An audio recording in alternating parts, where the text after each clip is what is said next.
The census is one of the most important collective efforts that we do in this country that impacts decisions for a decade. The census is important because it tells the story of who we are.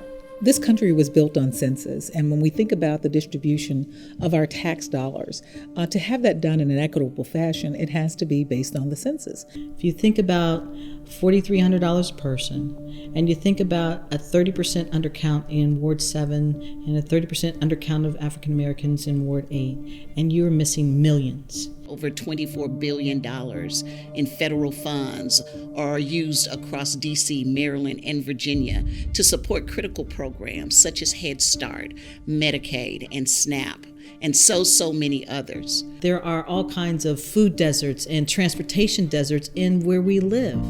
That can be fixed with some additional funding. Many federal funds are dependent on census-based data, and in order to get the funding for our schools, for our transportation system, for our infrastructure, it's important that everyone turns out for the census. Almost every area of service that Northern Virginia Family Service provides in the community and every safety net resource that our clients rely on are impacted by an accurate count. We can't have an undercount because that has implications on representation, that has implications on funding. And as a convener, we literally want to bring together all the facets of the community and to ensure that we're working well to be as impactful as we need to be. It is relied on by researchers, by demographers, by businesses, by governments, and philanthropy.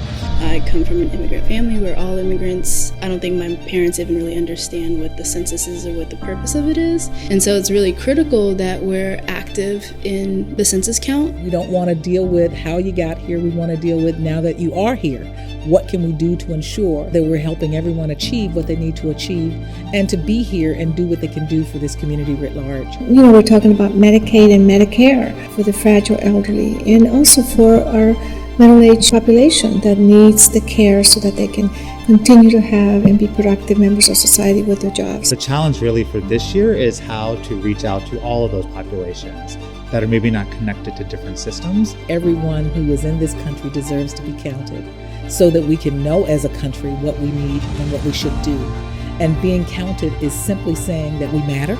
Every person in this country matters. There is an incredible opportunity before us to ensure that this region actually takes full advantage of everything that will be available based on an accurate count. It's important for government to be working with nonprofit, business, philanthropic partners like United Way, Washington Grantmakers, all the community-based organizations to particularly reach into those hard-to-reach neighborhoods to make sure that everyone's counted. All of the jurisdictions that make up the Washington MSA all have a vested interest to ensure that there's a complete count. Because we want to ensure that our marginalized communities, our communities of color, our communities with children, our immigrant communities, and others are counted in this census.